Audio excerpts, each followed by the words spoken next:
你的父亲贵为康国无双将军，麾下兵马10万，你刚出生就被师父带走修行，未满16岁不准下山，每日只能靠书信和嫡姐交流。在你快满16岁时，突然收到家书，被告知孪生姐姐唐木木死了，死得不明不白。我的姐姐就算生病，也不可能短短几日便身死，其中一定有着不为人知的阴谋。不管你是谁，哪怕是皇家，只要害死了我姐姐，我唐淼淼也定会取其性命。怀城地处康国东北部，沿海四季分明，每到寒冬，家家户户便在屋中升起柴火取暖，冒着点点青烟。临近下午，一匹黑色骏马来到城前，守城士卒身披皮甲，手持长枪，正要开声怒斥，便听的一声，通通闪开！我是唐将军的二女儿，见令如见唐将军，速速让开通路！快，都让开！速速屏退左右！将令牌送到府上。我嘞个乖乖，刚才那道姑是谁啊？这么威风！你聋了？他刚才说了，她是唐将军家的二女儿。二女儿？你莫不是在说笑？唐将军只有一个女儿，不是在12天前死了吗？这才入土几天啊，从哪又冒出个二女儿？将军府大小姐入葬也有些入土，将军府依据母亲，每个下人都心事重重，快马踏阶，一路直奔将军府门前。马上的人儿一拍马背凌空飞，扑落在门前，娇小的脚抬起，一脚直奔。谁他娘的，这是将军府，找死是吧？当瞧清淼淼的脸，不意脸上露出惊恐之色，大叫一声鬼呀！唐淼淼直接越过地板，往府内而去。一路上遇到不少小厮婢女，皆是如此，有见到他惊叫出声，有直接吓得转头就跑。府内下人们的动静立时引起了书房内的注意，与他一同循着动静赶到前厅的，还有他的夫人宋荣芷。当美夫人看到唐淼淼时，她本就红肿的美眸里已经蓄起泪来。我的淼淼，我儿回来了。突然的亲近让淼淼有些不适，她身子有些僵硬，被女人搂进了怀中。回来就好，回来就好。我要开棺验尸。你说什么？简直是胡闹！我说我要开棺验尸。唐武闻言，脸上的肌肉线条瞬间绷紧，不管是在府邸还是在军营，还从未有人敢如此忤逆他。将军，昭昭才回来，很多事情他不懂，你与他好好说，莫要吓着孩子。唐淼淼娇小的身子没有丝毫退却，因为这关他开定了。你今日回家，一路辛劳，好好下去休息。至于开棺一事，莫要再提。宋荣只听了这话，面上一喜，就准备拉着女儿离开。可他没想到的是，唐淼淼却挣脱了他的手，一个跃身直接到了唐武面前。唐老头，我可没有与你商量的意思，这关今日我开定了，你要么派人给我指路，若是不行，我就直接出去找人问。偌大的怀城，我就不信没人知道唐将军家的大小姐葬在哪儿。唐武对上女儿那双坚定的眸子，袖子中的拳头狠狠地捏紧，第一次有想抽逆子的冲动。来人，将二小姐绑回房间去，没我的命令，不准放她出来。一瞬间的功夫，5、6个婢女就围了上来。就这几个手无缚鸡之力的丫头，也想抓我？将军不要伤了淼淼，她还是个孩子。面对妻子的哀求，唐武心中有些动怒。他刚要松口，就听到几声扑通和惨叫声。刚才要抓唐淼淼的婢女们已经被踹飞了出去。一群饭桶，还不赶紧将人给我拿下！一炷香后，满院子堂堂哀嚎的婢女小厮，甚至还有护卫。唐老头，要不你自己来，别说我欺负你一把年纪，你可以挑件趁手的兵器。不过咱们丑话说在前头，这次要是连你也输了，你就不能再阻拦我开棺验尸。话都说到这个份上了，要是我这便宜爹还不同意，我就直接拆了将军府。这臭丫头，今日我这个当亲爹的必须要好好的立立威，否则这偌大的将军府不就是这臭丫头说了算了。不过教训女儿用武器什么的就没必要了。唐老头，你确定不用武器吗？老子今年才35岁，哪里老了？臭丫头，一会别哭鼻子。谁哭还不一定呢。唐老头，你身子骨抗揍不？我可不会手下留情的。有句话不是说了吗？战场之上无父子。将本将军的长枪拿过来。你的父亲贵为康国无双将军，麾下兵马10万，你刚出生就被师父带走修行，未满16岁不准下山，每日只能靠书信和嫡姐交流。在你快满16岁时，突然收到家书，被告知孪生姐姐唐木木死了，死得不明不白。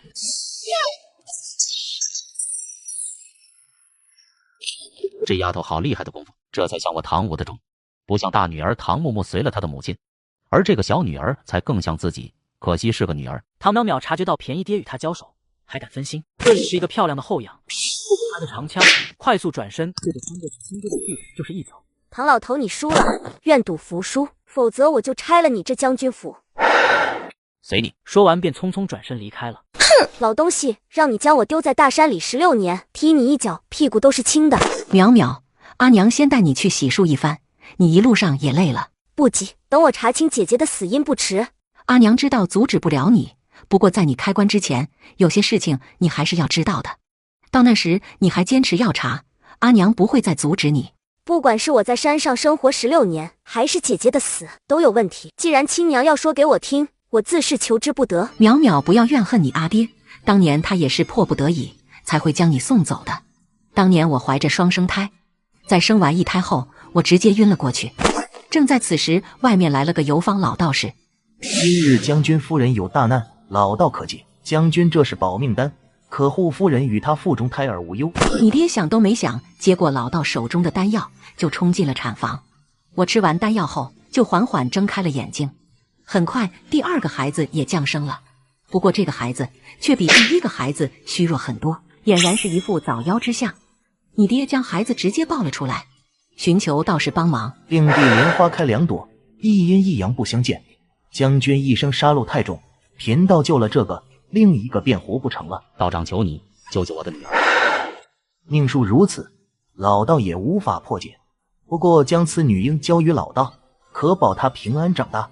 16年，你们与这孩子不得相见，或许能度过这一劫。唐淼淼听到这里，整颗心都跟着一颤。老道士是我的师傅，有什么本事，没有人比我更清楚。以他的本事，都无法同时保住我和姐姐的命，那么姐姐的死就是命数。无论唐武如何防范，他的姐姐也逃不过一死。可我唐淼淼信命吗？我不信。我只知道姐姐的死有蹊跷。老道士不是也说过，只要姐姐活到17岁，就不会死。杀害姐姐的真凶，我唐淼淼势必要揪出来，要她偿命。原本你姐姐身体健康，无病无灾，你在山上也平安长大。我与你阿爹也以为不管如何，只要再过1年，我们一家子就会团圆。可1月前，陛下突然下旨赐婚，将你姐姐赐给太子做太子妃。所以姐姐的死跟这次婚有关。这只是你阿爹的猜测，有人不想太子得唐家的助力，或许你姐姐才会。后面的话宋荣直已经说不下去了，眼泪如同断了线的珠子掉了下来。老道士，这笔账我早晚要和你好好说道说道。都说修道的，修的就是个自在逍遥。这老头子心眼忒坏，要告诉我事情原委，我也不至于心存芥蒂这么多年。淼淼看着已经搭好的帐篷，吩咐所有人不得靠近，他独自一人走了进去，手指抚摸在冰冷的棺材上，悲伤在他心中升起，那种血脉相连的感觉让唐淼淼都忍不住红了眼眶。阿姐勿怪，今日小妹只能这样，才能得知你真正的死因。淼淼从包袱内拿出一块磁铁，将其靠近姐姐的身体各处，这一折腾竟让她取出了36枚牛毛针。如此伤我姐姐者，我势必要将其揪出来。夜明珠是皇帝所赐，却成为凶手掩盖手法的帮凶。但这个凶手有可能就是皇帝本人吗？就算不是，那也跟他那几个惦记皇位的儿子脱不了关系。阿姐，若是16年前死的是我，或许你就不会经历这些。凶手我一定会带着他的头颅来祭奠你。至于这辈子欠你的，小妹无法还给你了。若有来生，下一次换我来死。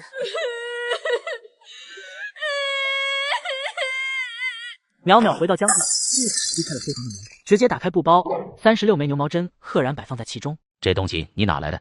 阿姐尸体内弄出来，还有夜明珠，也是凶手想用这玩意掩盖阿姐的死因。唐老头，你是将军做傻了吧？到底是谁如此歹毒？我要他偿命！你要如何做？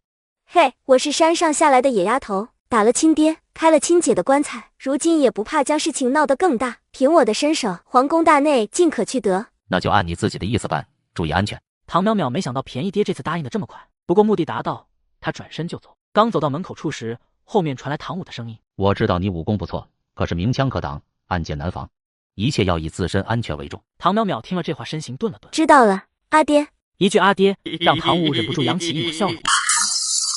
小道姑第一天回家就把亲爹揍了，打完老爹撒完气，淼淼一个人走上大街，准备探听一下迪姐的消息。正巧撞上君城来的纨绔。小道姑长得可真水灵，做道姑实在太可惜了，不如跟着小爷，以后包你吃香的喝辣的，怎么样？这二货是谁家的活宝？一个侧身抬起右脚，对着来人的胸口猛的一口，顿时许家业就被踹出数米，连翻带滚像是个蛤蟆趴在地上。连道姑也调戏，这公子是不是太不厚道了？说的可不是吗？活该被打。都他娘的死了！少爷，我被人踢了，一帮饭桶将他给小爷抓起来，敢打小爷，今日小爷一定要扒了他一层皮。还是个练家子小辣椒，也喜欢，给我上！瞬间淼淼就被4、5个恶仆围了起来。臭丫！这几天光顾着剪视频，家里乱糟糟都没收拾。早上整理的时候，顺便把落灰很久的闲置物品挂在闲鱼上了。现在闲鱼还有 AI 发布功能，卖闲置更方便了。我已经回去了好几千，现在用 AI 发闲置还能抽2025元红包，上闲鱼有钱花。你们快点击左下角试试吧。阿头，小爷的爹是礼部侍郎许怀仁，你敢打小爷就是活腻了，知道吗？你说你爹是许怀仁？你也听过我爹的名讳，怕了吧？不过晚了，除非你。嘿，既然你是许怀仁的儿子，那就对不住了。许家业还没反应过来，就听到受到惨叫声，自己带来的奴仆瞬间被打飞了出去。姑奶奶，我知道错了，能不能放过我？我爹可是许怀仁，你打了我也肯定讨不了好。用你的话来说，晚了，还有跟我拼爹。记住了，你姑奶奶的爹叫唐武。姑奶奶，淼爷，我错了。啊，别打脸！徐怀仁听到消息赶过来时，看热闹的百姓已经将整条街围得水泄不通，好不容易挤进去，就看见自家儿子被一名小道姑单脚踩在脚底。放肆，快把人放了！姑奶奶，我错了，别踩脸。你就是许怀仁，从京中送夜明珠的那个。无耻刁民，你眼中还有没有王法？你可知你打的是谁？来人，还不将这贼人给本官拿下！老东西好大的官威，我看不懂王法的是你。你想做什么？我可是朝廷命官，你是不要命了吗？命！原来许大人也知晓，杀害朝廷命官或其家人是重罪，我今日就替朝廷处理了你这个谋害唐将军家大小姐性命的凶手。哼，胡说八道！刚说完，就感觉无数的拳头朝着他身上砸来。姑奶奶，手下留情！你别看我爹胖，可他体虚的很，背不住你这么打的。换来的却是淼淼的一个眼刀子。这唐二小姐果然跟传言中一样是个虎的。可不是，当街殴打京中来的官员，今天咱们真是开了眼了。那也是他活该。你们没听二小姐说了吗？这许狗官是杀了唐大小姐的凶手。就是唐二小姐打死他，为唐大小姐报仇。在淼淼教训徐怀仁时，人群中一身黑衣束装打扮的青年转身离开了这里。等他再出现时，已经站在一处小院子门口。阿南爷的要买回来了吗？买回来了。阿西爷怎么样啊？可好些了？阿北刚给爷看过，就等这药了。我现在就去煎药。对了，阿北进山了，这几日不会回来。阿南点头，就直接。你怎么站在这里？您的身体不适合吹这样的冷风。本王这副残破的身子，吹不吹风又有何分别？爷，凤神医既然给您发了帖子，要您来怀城，肯定就是答应给您治病了。您可不能在这个时候放弃。或许吧。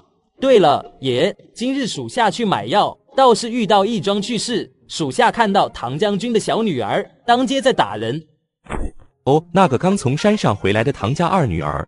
就是那个脚踹亲爹的唐家二小姐，她先打了礼部侍郎许怀仁的儿子，现下正在街上殴打许怀仁本人。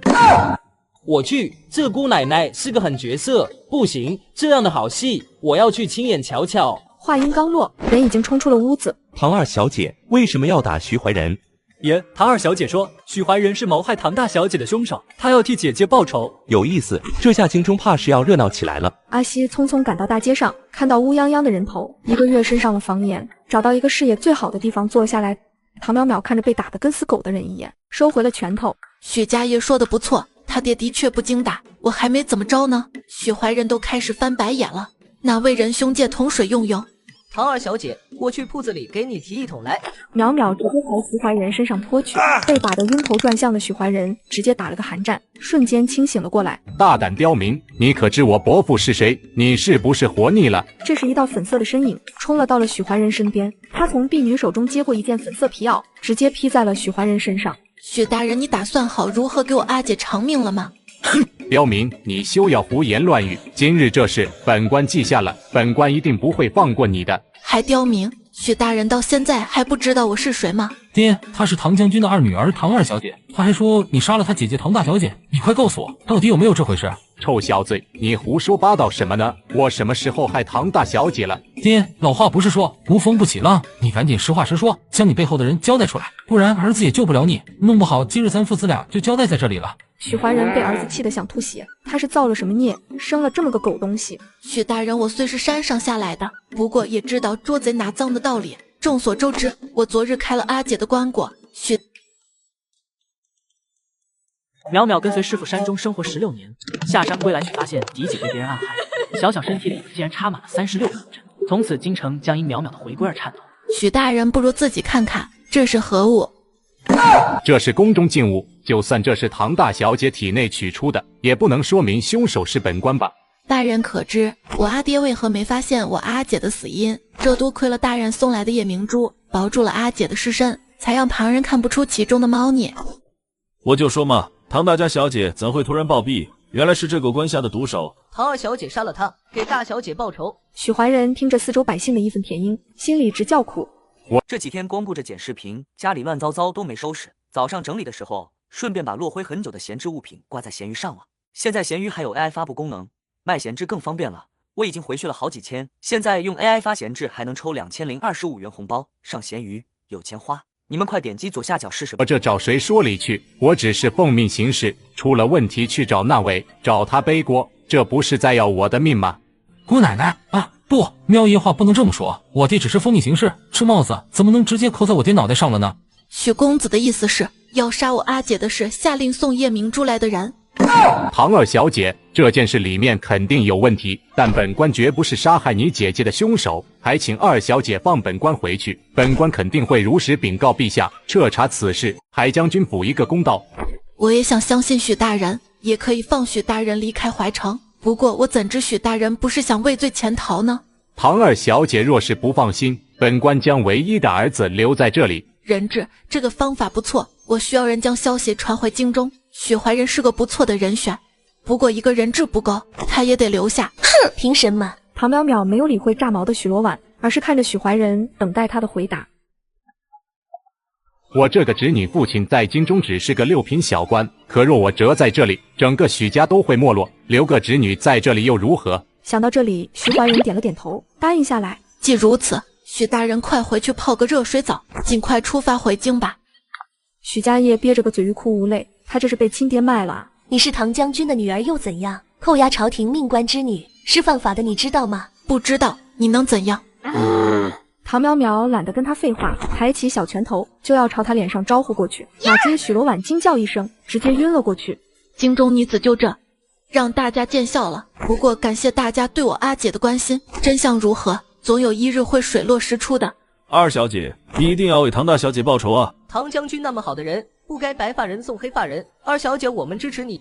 阿西见热闹看完，兴奋地冲回了小院，将后续事情通通跟灵王说了一遍。这唐二小姐精通医术，是那唐二小姐自己亲口说的。等了1个月，凤神医没出现，却冒出个会医术的唐二小姐，这其中是否有什么关联？可一个才16岁的丫头，又能有多高的医术？唐淼淼带着许家业和许罗婉直接回了将军府，通知下人将2人关押，就去了后院。宋荣止听到淼淼回来了，匆匆忙忙就寻到了唐淼淼的院子。阿娘来了。淼淼饿了没？阿娘为你炖了汤，马上就端来了。打了半天人，确实有些饿了。原来有个娘还蛮好的，之前在山上采药忘了时辰，回到道观，别说一口热饭了，就是老道士的身影都不一定看得到。这么精彩的视频，当然要配一些炸鸡跟薯条，边吃边看。最近我发现闲鱼有很多的省钱神券，点击左下角上闲鱼搜省钱神券，现在还能0元抽霸王餐。我在闲鱼买了好多低价套餐，真是太省了。上闲鱼有钱花，快去闲鱼省钱吧。不一会的功夫，一个婢女就端来一盅汤。这是阿娘亲手炖的羊汤，冬日里喝着最暖胃了。淼淼试试好不好喝？唐淼淼喝了一口，就眼前一亮。不得不说，亲娘的手艺真不错。慢些喝，这里还有呢。不要了，阿娘，将你的手伸出来。宋荣止不明所以，不过还是将白皙的手伸了出来。唐淼淼直接为其搭脉。没想到阿娘的淼淼还懂医术，不过阿娘是老毛病了，只能静养。阿娘说的不错，您的体虚是因为生产时落下的老毛病，还有些宫寒的毛病，导致很难有孕。居然连我不孕的事情也能看出来，我的身体，唐武请过不少大夫来瞧过，可也只有御医提过，我宫寒不易有孕。